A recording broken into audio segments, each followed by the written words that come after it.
Don't blink, or you might miss it. Lurking just beneath the surface of Australia's northern rivers is a creature that has defied time itself, a living fossil whose lineage stretches back to the age of dinosaurs. This isn't the colossal, man-eating monster of Hollywood fame.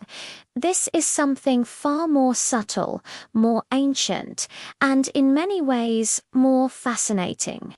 It's the freshwater crocodile, a master of ambush and a guardian of the billabongs, and its story is written in the very waters it calls home.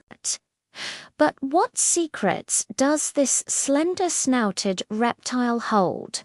What allows it to thrive in an environment shared with its much larger, more aggressive saltwater cousin? The answers are as surprising as the creature itself, revealing a complex world of survival adaptation and a delicate balance that has been perfected over millions of years. Prepare to look closer at a predator you thought you knew, because in the world of the freshie, things are rarely as they seem. The freshwater crocodile, or Crocodilus johnstoni is a unique and often misunderstood reptile endemic to the northern regions of Australia. Unlike its formidable relative, the saltwater Crocodilus porosus the freshie is considerably smaller and less aggressive. Adult males typically reach lengths of 2.3 to 3 meters, or about 7.5 to 9.8 feet, a process that can take up to 30 years. Females are smaller, rarely exceeding 2.1 meters. Their most distinguishing feature is their remarkably narrow, slender snout, which is perfectly adapted for their specific diet.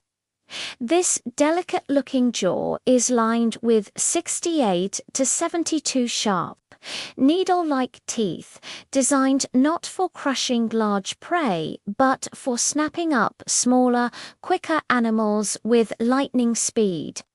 Their coloration provides excellent camouflage in their riverine habitats, with a body that is generally light brown or olive grey, patterned with darker bands across their back and tail. This allows them to blend seamlessly with the muddy riverbeds, floating logs, and shadowy banks of their environment. These reptiles are semi-aquatic, meaning they divide their time between the water and the land. They are ectothermic or cold-blooded and rely on external sources of heat to regulate their body temperature. You will often see them basking in the sun on riverbanks, sandy shores, or exposed rocks. This behavior, known as thermoregulation, is crucial for their metabolism, digestion, and overall energy levels. When they become too hot, they will retreat into the cooler water or find a shady spot.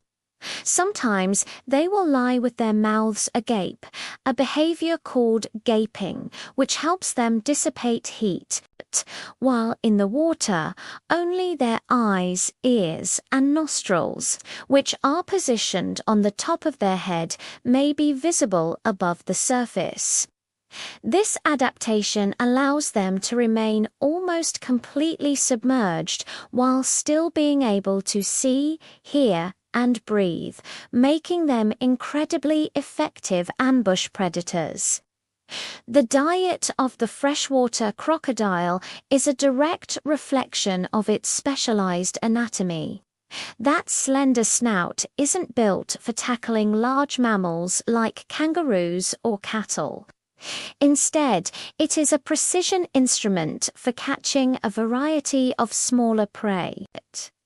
The bulk of their diet consists of insects, spiders, crustaceans like shrimp and yabbies, and fish.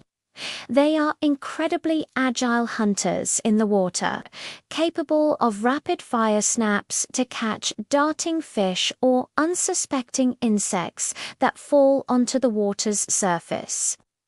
They will also consume amphibians like frogs and other reptiles, including small turtles and lizards, birds and small mammals such as bats or rodents that venture too close to the water's edge can also fall prey to a waiting freshie.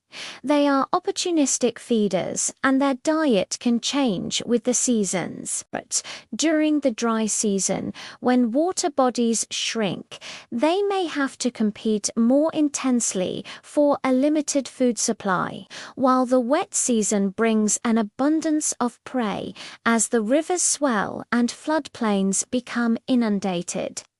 One of the most remarkable behaviors of the freshwater crocodile is its unique method of locomotion on land. While they can walk in the typical belly-crawling fashion common to all crocodilians, they are also capable of a high walk where they lift their entire body and most of their tail off the ground, moving with a surprising degree of efficiency. But even more impressive is their ability to gallop. This is a gait rarely seen in modern reptiles and is usually reserved for moments of extreme urgency, such as when they are startled and need to make a rapid retreat to the safety of the water. When galloping, they bound forward with their front and back legs moving in pairs, achieving speeds of up to 18 kilometers per hour or 11 miles per hour over short distances. This explosive burst of speed is a startling sight and serves as a powerful reminder of their ancient Archosaurian ancestry, linking them to the dynamic, fast-moving reptiles of the distant past. Reproduction for freshwater crocodiles is tied to the distinct seasonal cycles of northern Australia. Mating occurs during the dry season, typically between May and August.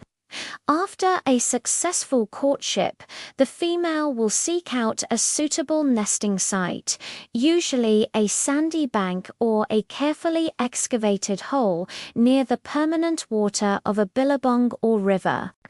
Between August and September, she will lay a clutch of 4 to 20 hard-shelled eggs. Unlike saltwater crocodiles, which build large mound nests out of vegetation and mud, freshies are hole nesters. The female digs a chamber about 12 to 25 centimeters deep, deposits her eggs, and then carefully buries them. The incubation period lasts for about 75 to 90 days. The temperature of the nest is a critical factor as it determines the sex of the hatchlings, a phenomenon known as temperature-dependent sex determination. Nests with an average temperature of around 32 degrees Celsius will produce mostly males, while temperatures slightly lower or higher will result in females. The mother crocodile provides a degree of parental care. She will often remain near the nest throughout the incubation period, guarding it against potential predators such as goannas, monitor lizards, dingoes, and feral pigs, all of which are notorious egg thieves. When the hatchlings are ready to emerge, they begin to emit high-pitched yelping sounds from within their eggs. Hearing these calls, the mother will carefully excavate the nest, gently breaking open any unhatched eggs with her mouth. She then carries the tiny, vulnerable hatchlings in her mouth, transporting them in batches down to a nursery area in the water, which is often a shallow, sheltered pool with plenty of vegetation for cover. She will continue to guard her young for a period of weeks, offering protection from predatory fish, birds, and even larger crocodiles. Despite this care, the mortality rate for hatchlings is extremely high, and only a small fraction will survive to reach adulthood.